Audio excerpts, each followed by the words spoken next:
હું ભણેલી હતી ત્યારે મારા લગ્ન એક અભણ માણસ સાથે થયા હતા. મારું નામ દિવ્યા છે. સાચું કહું તો મારું સપનું હતું કે મારો જીવનસાથી ભણેલો અને સારો કમાતો છોકરો બને, પણ ઘરની કેટલીક મજબૂરીઓને કારણે મેં ચંદન સાથે લગ્ન કરી લીધા. મને ચંદન જેવી સુગંધ આવતી હતી અને તેનું કામ એટલું સારું નહોતું. ત્યારે હું રડતા રડતા ભગવાનને પ્રાર્થના કરતી હતી કે ભગવાનને ચંદનને મારી નાખે અથવા તેનાથી મારો જીવ બચાવે. તે એકદમ પાગલ છે. મને બોલવું પણ આવડતું નથી. હું દરેક મુદ્દે ચંદનનું અપમાન કરતો હતી. જ્યારે પણ ચંદન તેના પર ગુસ્સે થતો ત્યારે તે મને પ્રેમથી સમજાવતો અને ક્યારેક ચૂપ થઈ જતો. ક્યારેક તે ગુસ્સે થઈને ઘરની બહાર નીકળી જતો. એકવાર હું ઝઘડો થયો અને મા-બાપ પાસે ગઈ અને જીદ કરી કે મારે ફક્ત છૂટાછેડા લેવા છે. મા-બાપે મને ઘણું સમજાવ્યું કે દીકરી, છોકરો સારો છે, આવું ના કર, તું ગરીબ માણસ, ભણેલો નથી, આરામ કરો. મને કહો કે તેણે ક્યારેય તમારા પર હાથ ઉપાડ્યો છે કે તમારી સાથે દુર્વ્યવહાર પણ કર્યો છે? પણ હું બસ છૂટાછેડા લેવા માંગતી હતી. મેં ખોટું કર્યું કે તે મને ખર્ચ નથી આપતો? માતા અને પિતાએ ચંદનને ફોન કર્યો. તે મારી સામે બેઠો હતો. બાબા ચંદનને પૂછવા લાગ્યા, કેમ ભાઈ, તું ખર્ચ દિવ્યાને કેમ નથી આપતો? ચંદનને બાબા સામે જોઈને કહ્યું, અંકલજી, જે કંઈ કમાય છે બધો ખર્ચ ઉપાડી લીધા પછી જે બચે તે દિવ્યાના હાથમાં રાખું છું. મારા બધા કાકા કાકી હાજર હતા. મેં કહ્યું, મારે દર મહિને 10,000 રૂપિયા જોઈએ છે. હું આ શરતે જ જઈશ. આથી ચંદન શાંત થઈ ગયો અને માથું નમાવીને બેઠો હતો. મિત્રો, વિડીયો લાઇક કરો, કોમેન્ટ કરો, શેર કરો અને અમારી ચેનલ સાથે જોડાયેલા રહો આવા જ વિડીયો અને વાર્તા સાંભળવા માટે. કાકાએ કહ્યું, આ તમે ચંદન આપી શકો છો ખર્ચ 10,000 રૂપિયા દર મહિને? થોડીવાર ચૂપ રહ્યો. પછી તે મારી સામે જોવા લાગ્યો. એક લાંબો શ્વાસ લીધો અને કહ્યું, ઠીક છે, હું દિવ્યાને દર મહિને 10,000 રૂપિયા અલગથી આપીશ. મેં મનમાં તેને અપશબ્દો બોલી અને વિચાર્યું કે હું તારી જિંદગી દુઃખી કરી દઈશ. પછી હું ચંદન સાથે ગઈ. વીજળી, પાણી, ગેસનું બિલ, ખાવાનું રાશન વગેરે જેવા ઘણા ખર્ચાઓ હતા. ચંદનથી જ્યારે પણ મેં પૂછ્યું કે તમે શું કરો છો, તો તે કહેતો હતો કે હું સરકારી ઓફિસમાં કામ કરું છું. તે સિવાય મેં ક્યારેય પૂછ્યું પણ નહોતું. તેણે કશું કહ્યું પણ નહોતું.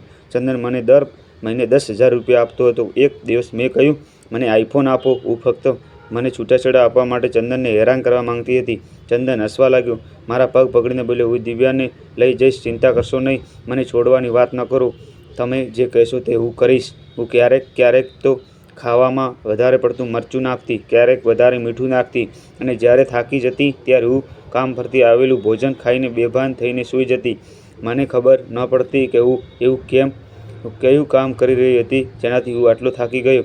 હું એ મૂર્ખને જેટલો નફરત કરતો હતી તેટલો જ તે મને પ્રેમ કરતો હતો. એક દિવસ હું મારા મિત્ર સાથે કારમાં ખરીદી કરવા જતી હતી. ત્યારે અમે શહેરના સૌથી મોંઘા અને મોલમાં બસ સ્ટેન્ડ પાસેથી પસાર થયા. ત્યારે મારી આંખોએ તે જોયું ત્યારે હું અવાચિત થયું. તે ચંદન હતો. તેને ખૂબ જ નફરત કરતી હતી, જેને હું પાગલ, અભણ કહી હતી, જેને મેં ક્યારેય પ્રેમથી ભોજન પણ આપ્યું નહોતું, જેના વિશે મેં ક્યારેય પણ નહોતું વિચાર્યું સારું, જેને હું માણસ માનતી નહોતી, જેને હું જોવા પણ માંગતી નહોતી.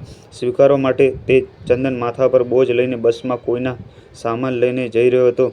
પગ ધ્રુજતા હતા, જૂના કપડાં પહેરેલા હતા, પરસેવાથી લથબથ, પગમાં તૂટેલા ચંપલ પહેર્યા હતા.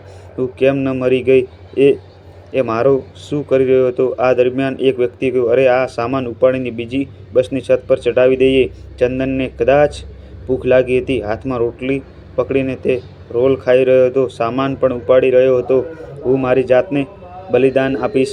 મારું ચંદન મારા માટે કેટલી પીડામાંથી પસાર થઈ રહ્યો હતો. હું આંસુ સાથે જોતી રહી. કામ પૂરું થયું અને તે બાજુની એક દુકાનની સામે જમીન પર બેસી ગયો. ચંદનમાં એટલી લાચારી અને થાક હતો કે આખો દિવસ ત્યાં પીડા સહન કરવી પડી. રાત્રે મારા કડવા શબ્દો સાંભળીને ભગવાનના કાર્યથી મારું હૃદય બદલાઈ ગયું. હું કંઈ પણ ખરીદ્યા વિના મારા ઘરે પાછી ફરી.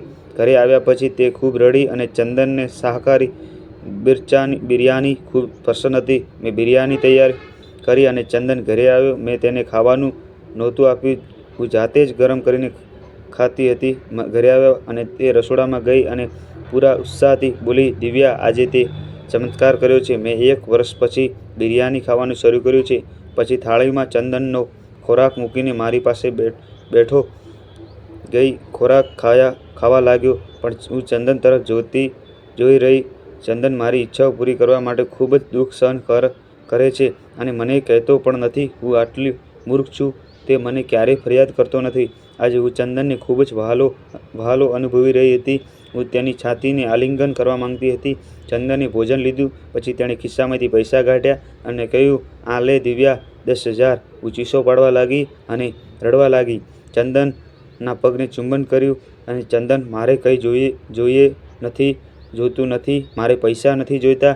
ચંદનને નવાઈ લાગી, મને શું થયું છે. પછી ચંદને મારો હાથ પકડીને કહ્યું, આ પૈસા ઓછા હશે તો હું વધારે લાવીશ. બસ મને છોડીશ નહીં. તેણે કહ્યું, દિવ્યા, તું બહુ નિર્દોષ છે, પાગલ છે. તું છૂટાછેડા પડ્યા પછી ક્યાં જઈશ? હું તને ખૂબ પ્રેમ કરું છું. એટલું જ કરી શકું છું. તને મારી જાતથી દૂર રાખવા નથી માંગતો. ચંદનની છાતીને આલિંગન આપ્યું. આજે મને ન તો આઈફોન જોઈતો હતો કે ન મારે એક મોટું ઘર જોઈતું હતું. હવે વિશ્વાસના કોઈપણ સમાચારની હતી. મારી દુનિયા ચંદન બની ગઈ હતી. અમે સ્ત્રીઓ ખુલ્લેઆમ કેવી રીતે કહીએ છીએ કે જ્યારે અમે તેમને ખવડાવી શકતા નથી ત્યારે અમે શા માટે લગ્ન વિશે ઝઘડો શરૂ કરીએ છીએ? જો હું ક્યારેય મારા પતિને એ ચહેરો જોઉં જેમાં એ ચંદનને જોયો હતો તો હું ભગવાનને સોગંદ આપું છું, અમે તેને લઈ શકીશું નહીં. શ્વાસ તે વાતાવરણમાં માણસ પોતાના પરિવાર માટે પોતાનું બલિદાન આપે છે. તમારા પતિ જે કમાય છે તેનાથી ખુશ રહો. હું ભગવાનની કસમ ખાઉં છું, હું મોટી કાર અને એસીવાળા મહેલમાં રહીશ. તેને આશ્વાસન ન મળ્યું. જે શાંતિ ચંદનની બહોશમાં આવે છે, જે શાંતિ ચંદનની માથું દબાવવામાં આવે છે, જે શાંતિ ચંદનની પસંદગીનું ભોજન બનાવવામાં આવે છે. જો તમે તમારા સાથીદારની લાચારીને સમજી શકશો તો તમે ક્યારેય ઝઘડો નહીં કરો. મિત્રો, વિડીયો લાઇક કરજો, કોમેન્ટ કરજો અને અમારી ચેનલ સાથે જોડાયેલા રહેજો અને તમારા ફ્રેન્ડ અને તમારા પરિવારને મોકલજો આવી જ વાર્તા. ચંદન હવે મારું જીવન છે. હું આશા રાખું છું કે કોઈ છોકરી તેની બની શકે છે. આ વિડીયો જોયા પછી આ વિડીયો અન્ય લોકો સાથે શેર કરો અને આવી જ વાર્તાઓ સાથે જોવા માટે અમારી ચેનલ સબસ્ક્રાઈબ કરો. આભાર મિત્રો. અને કોમેન્ટમાં જય શ્રી કૃષ્ણ લખવાનું તો ના જ ભૂલતા. અને વિડીયો લાઇક કરો, શેર કરો, કોમેન્ટ કરો. જય હિન્દ, જય ભારત. ધન્યવાદ મિત્રો. તમારો ખૂબ ખૂબ આભાર. દિલથી આભાર.